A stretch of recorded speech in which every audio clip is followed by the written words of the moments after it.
जय हिंद साथियों, नमस्कार। स्वागत है आप सभी का अपने YouTube चैनल एग्ज़ाम नॉलेज पर। दोस्तों, आज के इस वीडियो में हम बिहार शिक्षक भर्ती 2.0 के बारे में बात करने वाले हैं। तो दोस्तों, आज जो हमारा डिस्कस होने वाला है वह बिहार में जो फ़ेज़ 2 की वैकेंसी आई हैं उनके ऊपर हमारा आज ये डिस्कस होने वाला है। और उसमें भी हम विशेष तौर पर जो डिस्कस करने वाले हैं वह वर्ग 6 से 8 की भर्ती के बारे में करने वाले हैं। और इसमें भी जो हम डिस्कस करेंगे वह गणित और विज्ञान के विषय पर करने वाले हैं। तो जिन अभ्यर्थियों का आवेदन इस भर्ती परीक्षा में गणित और विज्ञान विषय से होने वाला है उन्हीं के लिए ये वीडियो महत्वपूर्ण होने वाली है। तो यदि आप लोगों का कोई और सब्जेक्ट कॉम्बिनेशन है तो आप लोग इस वीडियो को ना देखें। यह वीडियो सिर्फ और सिर्फ गणित और विज्ञान के अभ्यर्थियों के लिए है। तो आज की इस वीडियो से आपका जो भी डाउट होगा गणित और विज्ञान के अभ्यर्थियों का वर्ग 6 से 8 में बिहार के इस संबंधित भर्ती में, तो उनके सारे डाउट आज के इस वीडियो के माध्यम से क्लियर हो जाएंगे। तो देखिए साथियों, सबसे पहला जो आपका डाउट है वह डाउट ये है कि जो आपका सब्जेक्ट का कॉम्बिनेशन है वह कैसे बनेगा। तो साथियों देखिए, आप देख पा रहे हैं कि वर्ग 6 से 8 के लिए गणित एवं विज्ञान विषय के लिए आपको क्या क्या करना होगा स्नातक पर। तो यदि आपने ग्रेजुएशन लेवल पर आप देखेंगे गणित यानी कि मैथ, भौतिकी यानी कि फिजिक्स, रसायन यानी कि केमिस्ट्री और जीव विज्ञान यानी कि बायोलॉजी, तो आपने इन चारों सब्जेक्ट में से कोई यदि दो विषय ग्रेजुएशन लेवल पर पढ़े हैं तो जो आपका सब्जेक्ट कॉम्बिनेशन वर्ग 6 से 8 के लिए बनने वाला है वह आपका मैथ और साइंस का बनने वाला है। अब देखिए दोस्तों, कई लोगों के कमेंट आए हैं जिन्होंने यह बताया है कि उन्होंने बॉटनी, जोलॉजी पढ़ा है ग्रेजुएशन लेवल पर, तो क्या उनके में मैथ पूछा जाएगा या नहीं। तो आप लोगों ने जब ध्यान से नोटिफिकेशन पढ़ा होगा और यदि नहीं पढ़ा है तो हम आपके लिए बता देते हैं। जब आप नोटिफिकेशन पढ़ेंगे तो आप देखेंगे इसमें लिखा हुआ है गणित एवं विज्ञान विषय के लिए। इसमें ये नहीं लिखा हुआ है कि गणित या फिर विज्ञान विषय के लिए। तो जो इस नोटिफिकेशन के माध्यम से बताया जा रहा है वह यह है कि जो आपका सब्जेक्ट का कॉम्बिनेशन बनने वाला है वह गणित और विज्ञान दोनों का एक साथ बनने वाला है। तो देखिए, जो आपके सब्जेक्टिव क्वेश्चन आने वाले हैं 80 नंबर के, उसमें आप ये ना सोचें कि आपको विज्ञान के ही सारे प्रश्न मिलेंगे या फिर आपको सारे प्रश्न गणित के मिलेंगे। अगर आपने ग्रेजुएशन लेवल पर गणित लिए, सिर्फ मैथ लिए, तो आपको सिर्फ मैथ के ही क्वेश्चन मिलेंगे। या आपने सिर्फ बायोलॉजी लिए यानी कि आपने जोलॉजी, बॉटनी लिए या केमिस्ट्री और बायोलॉजी लिए, तो आपको सिर्फ और सिर्फ साइंस के ही प्रश्न मिलेंगे। तो ऐसा नहीं है। देखिए, इसमें दोनों ही विषयों से आपको प्रश्न मिलने वाले हैं। यानी कि जो आपका 80 नंबर का जो सब्जेक्ट से पूछा जाएगा उसमें आपको 40 प्रश्न आपको मैथ के मिलने वाले हैं और प्लस 40 प्रश्न आपको साइंस के मिलने वाले हैं। देखिए, यह आपका पहला जो कॉम्बिनेशन है वह बन रहा है प्रश्नों का। यानी कि 40 प्रश्न आपको मैथ से देखने को मिल सकते हैं और 40 प्रश्न आपको साइंस से देखने को मिल सकते हैं। यदि ऐसा नहीं होता है फिर किस प्रकार से आपको प्रश्न देखने को मिलेंगे।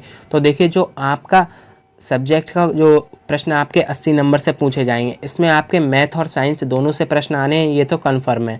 लेकिन हो सकता है कि इनके रेशियो में कुछ बदलाव किया जाए, क्योंकि आप देखेंगे तो जो मैथ है यह तो एक सिंगल सब्जेक्ट है मैथ। लेकिन आप साइंस में देखेंगे तो साइंस में आपको क्या देखने को मिलेगा, इसमें आपको केमिस्ट्री मिलेगी, इसमें आपको फिजिक्स मिलेगी, इसमें आपको बायोलॉजी मिलेगी।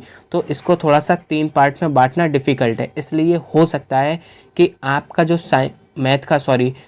जो मैथ का सब्जेक्ट है यहाँ से थोड़े से आपके प्रश्नों को कम कर दिया जाए। तो दोस्तों, ऐसा भी हो सकता है कि जो आपके 80 नंबर के जो प्रश्न आने वाले हैं उसमें से आप देखेंगे तो 30 नंबर में आपसे मैथ पूछ लिया जाए और 50 नंबर में आपसे साइंस के तीनों ही पार्ट पूछ लिए जाएं, यानी कि फिजिक्स, केमिस्ट्री और बायोलॉजी। ऐसा भी हो सकता है, क्योंकि उत्तर प्रदेश में जब जूनियर एडिट की वैकेंसी आई थी तो उसमें ठीक ऐसा ही हुआ था।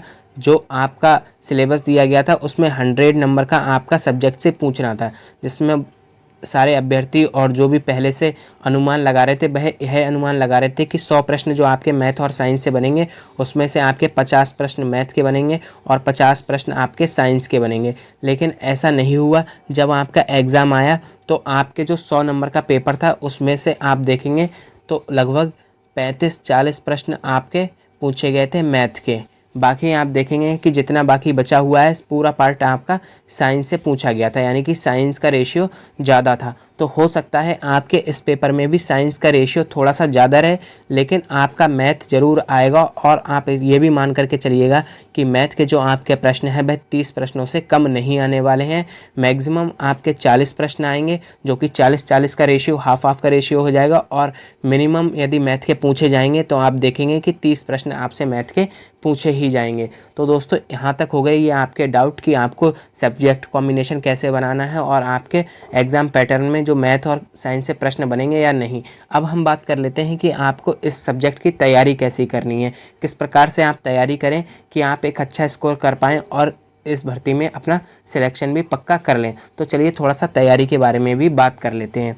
देखिए दोस्तों, बेस्ट बुक की बात की जाए तो अभी इस समय मार्केट में ऐसी कोई बेस्ट बुक नहीं है इतनी जल्दी। बहुत जल्द आपको देखने को मिल सकती है कि यूथ की कोई बुक आ जाए या फिर घटना चक्र की कोई बुक आ जाए, जो आप देखेंगे कि बिहार शिक्षक भर्ती में 6 से 8 विज्ञान विषय से संबंधित हो। तो आप लोग उस एक बुक को ज़रूर ले लीजिएगा।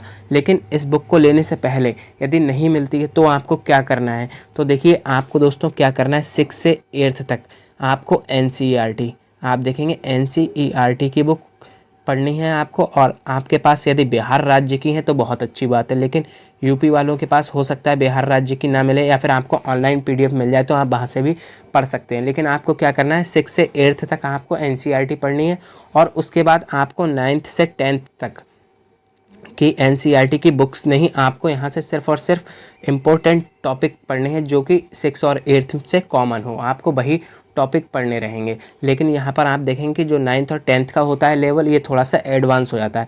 ये दोनों ही सब्जेक्ट की बात हो रही है आपके मैथ और साइंस की।